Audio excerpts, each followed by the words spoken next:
What's up, gamers and collectors? DGC back with another video, and today we're talking about real-time strategy exclusives for the Xbox 360. Let's check it out.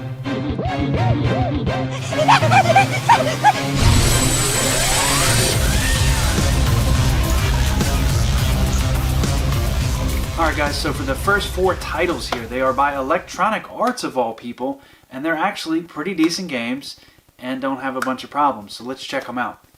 The first one here is arguably my favorite one out of the stack, that's why I'm showing it first, and that is Lord of the Rings Battle for Middle-earth 2. This is still about a $30 title at GameStop, give or take, depending on the time you go in, but that's for good reason. It's a fantastic game. It runs a little bit choppy on the Xbox 360, I won't lie to you, because I've played it on the PC as well. Now, with that being said, the amount of military size, infantry size, unit size, whatever you want to call it, that you can have on screen in this game versus these other games is bar none. Like, this is the biggest military RTS game you can do on the 360. If you're really into that and just having a large unit size, battling each other out and shit, this is the game. However, with that being said, if you do any more than 2 players on a skirmish map, it's gonna get real choppy. But if you do 2 people, yeah, it's not as fun with the 4 people, but 2 people, it's definitely not as choppy and it'll run pretty decently. But 4 people, it just gets real bad. Let's check out some gameplay of that.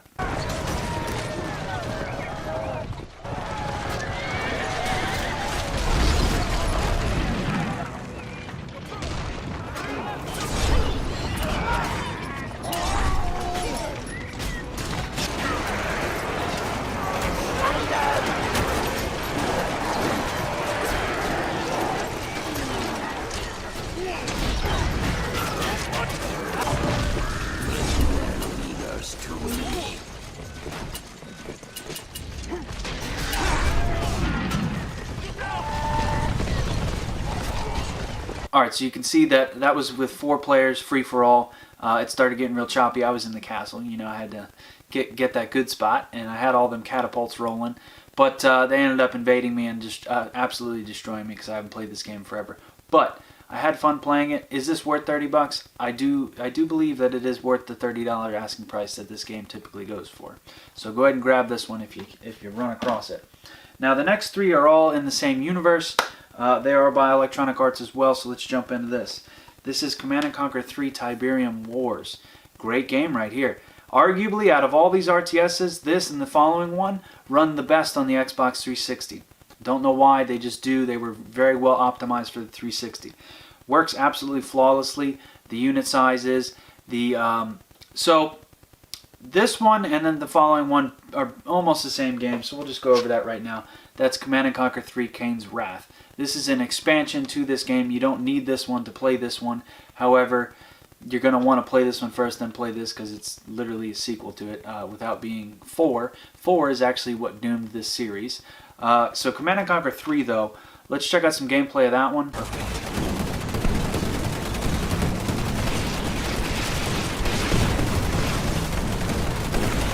Tiberium explosion detected.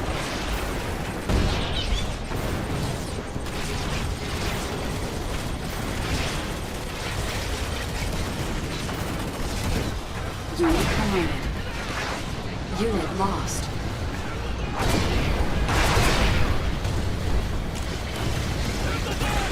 Alright, so that's Command & Conquer 3. As you can see, it runs very well, very smooth. Graphics are still pretty decent for an RTS. I mean, yeah, it still looks pretty decent. Now, Command & Conquer 3 Kane's Wrath is the expansion. This really expands on the story. Not a lot of different infantry and, you know, different units that get added to this.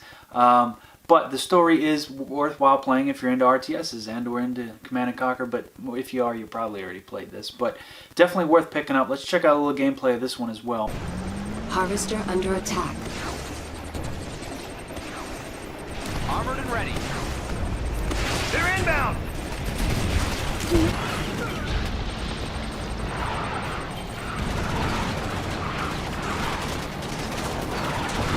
Heavy gunship barrel. They're busy here. Rock and roll.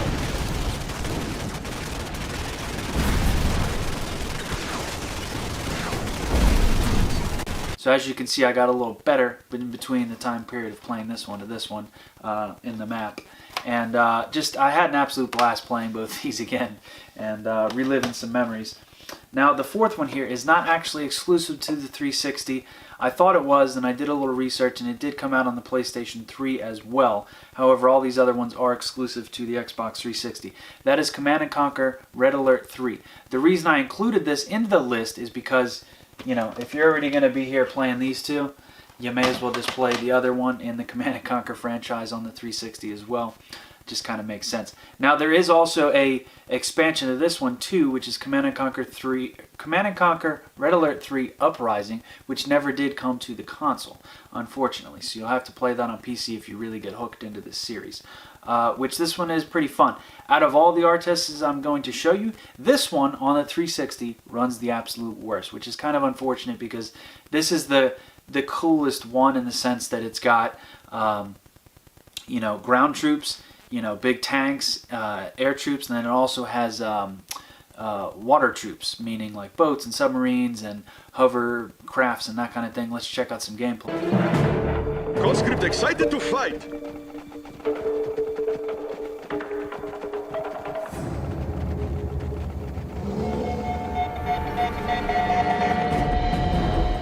Construction complete.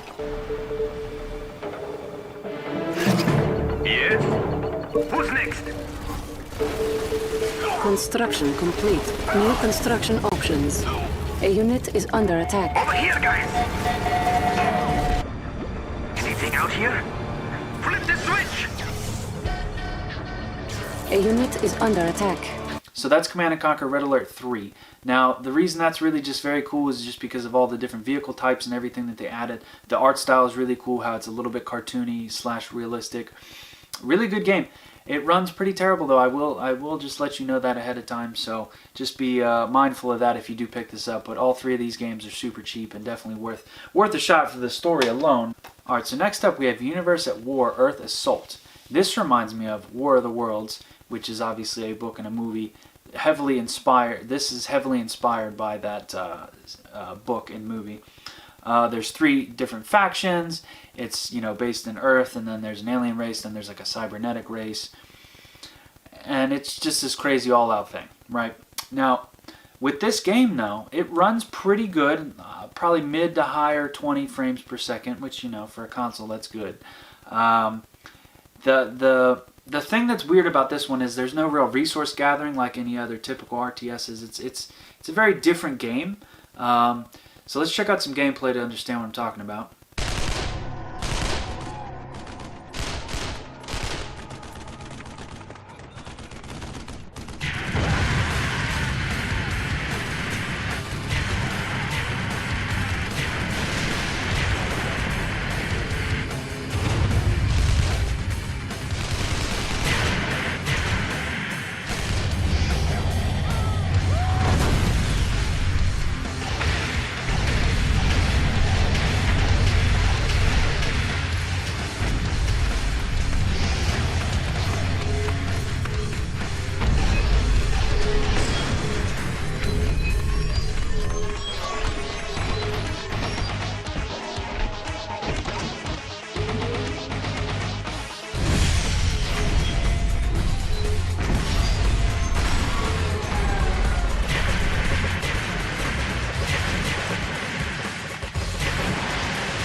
So you can see that the game does look pretty decent, and it runs pretty well.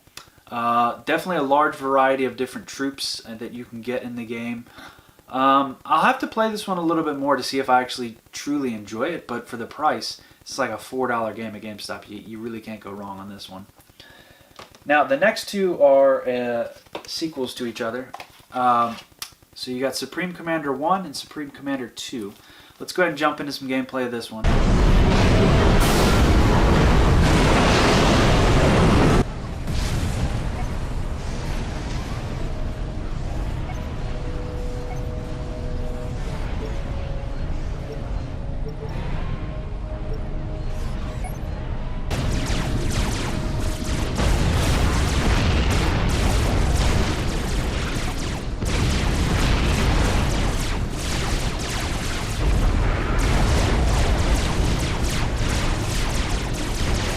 Alright, so that's Supreme Commander 1. Now, one thing to note, if you are going for a collecting of exclusives for the 360, this has got to be the biggest manual I've ever seen in my life for any game, which is kind of cool. The first time I actually picked this up, this has some serious weight to it. But yeah, so Supreme Commander. My thoughts on this game so far are indifferent. It's a cool game, it's a cool story, however, the game controls very weird. You basically have your Supreme Commander, and he kind of, you have to protect him. He can move around. Obviously, he's bipedal mech. There's a guy in it. You'd really have to kind of just play it to understand. But it's a very different RTS. So if you're looking for something different, then I could recommend this. For the price, this was $10. Not expensive. I would recommend it, but just go into it knowing you're not getting the same old traditional resource gathering, build your base, take out the other dude's base kind of RTS. This is similar but different at the same time. And then the follow-up, which was Supreme Commander 2, improved on everything. Graphics, gameplay, unit size that you can have. Maps obviously were slightly bigger, slightly more, yada yada yada. The story picks up right after where that one left off. It's a very good game again, but it's just go into it knowing that it's different. Again, they're just not your traditional RTS, which isn't a bad thing. If you're looking for something different to play. But let's check out some gameplay.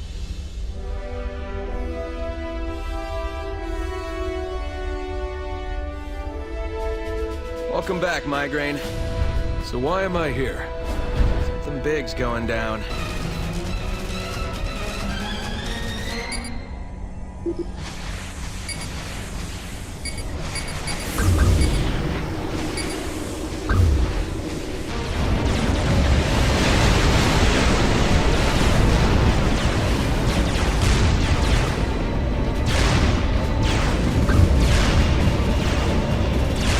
Alright, so you can see that I got a little bit more into it on this one.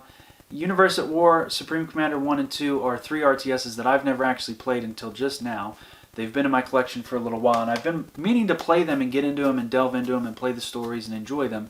So I think 2021, that's going to be something I actually pursue. Now, Alex, you always save something really good for the end. Your favorite thing, you always save it for the end. I started out with Lord of the Rings Battle from Earth. Now I'm ending with, you already know this is coming, Halo Wars. Alright, so Halo Wars is the limited edition. Something I always thought was kind of cool. So you have the Arbiter on that side, and then if you flip it over, you get the Spartans on the other side, which is really cool. Now, I picked this up brand new. This is still my original copy from way back in 2009 when that came out. Boy, golly gee willikers, was I excited when this game got announced and shown, and the first time I got to play the demo, and then it came out like a couple weeks later.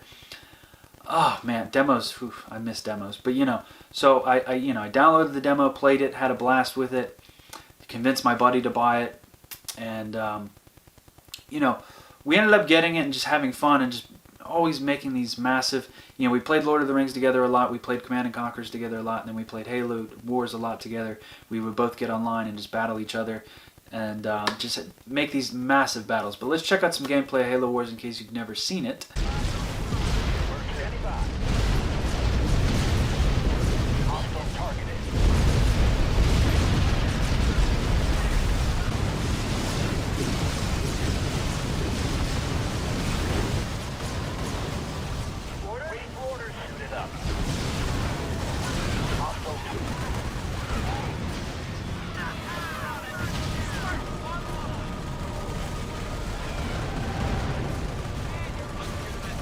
So Halo Wars.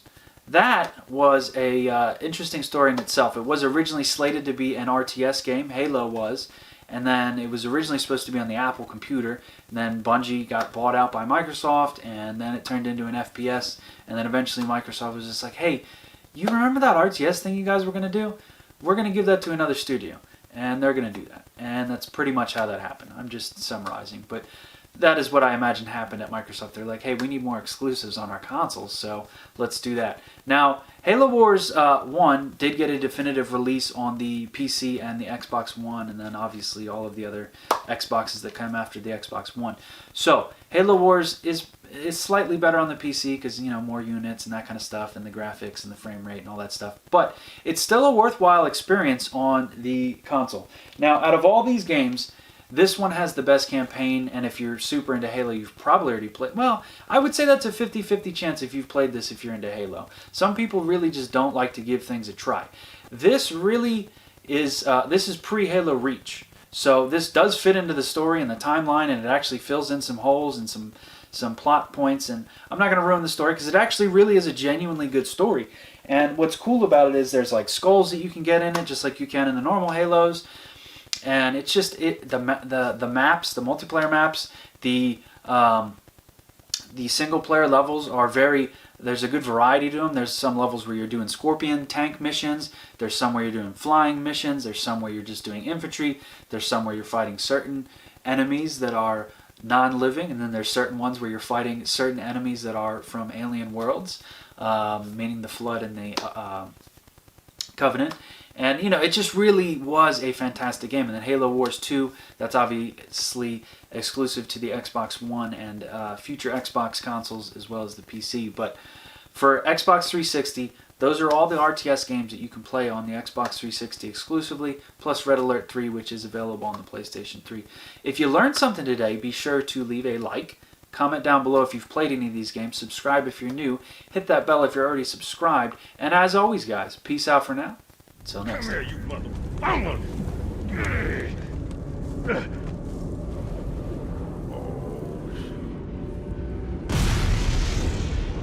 This is it, baby.